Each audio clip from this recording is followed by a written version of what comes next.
не болады екен деп переживать ететін нәрсе. Мен өзім ойлаймын, бұл нәрсеге бір ойланып переживать ететін нәрсе емес деп ойлаймын. Құдай қаласа үлкен дәрежеде өтеді. Ең бастысы біз бір-бірімізбен сыйласу, сырласу дегенде сөйлесіп, бір-бірімізбен ақылдасып, болашаққа деген қалай жүреміз, қай жолмен, қай бағытта кететінімізді сол жөнінде бір-бірімізбен кездесу деп ойлаймын бұны. Ертеңгі Құдай қаласа Алматы облысының Қошқарбанын көреміз, қай бағытта кетіп жатқан, қалай болып жатқан.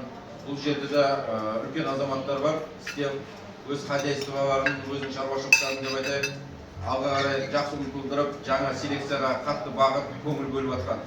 Сол жігіттерге Құдай қаласа жеңіс тілейміз. Сол өздерінің бағыттарынан таймасын, алға қарап жүрсін.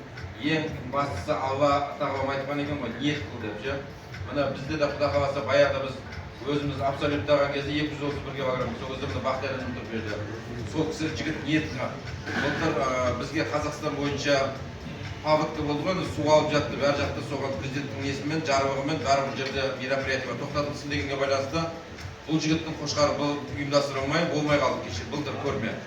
Биылғы көрмеде ниет бар екен, ниеті түзу екен. Құдай қаласа біздің абыройымызды басқа мемлекеттердің алдарында биік ұстап, біздің жалауымызды биікке көтерді. 218 килограммда оңай емес, Қазақстан бойынша емес, общий жан-жақтама қазіргі СНГ бойынша бірінші орын алып тұр. Енді Қырғызстан мен Өзбекстанның нелер көріп жатырмыз көрмелер. Оған байланысты енді айтатыным, ең басты бір-бірімізбен сыйластық болсын, аға-інілік болсын.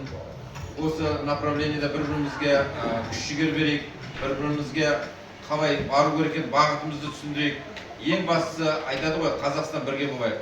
Қазіргі бағытта бәріміз бірге болып жұмылдырып, бір бағытта жүретін болсақ, біз мен ойлаймын, Байсары біздің пародамызды үлкен биіктіктерге жеткіземіз деп ойлаймын. Сәттілік барыңызға.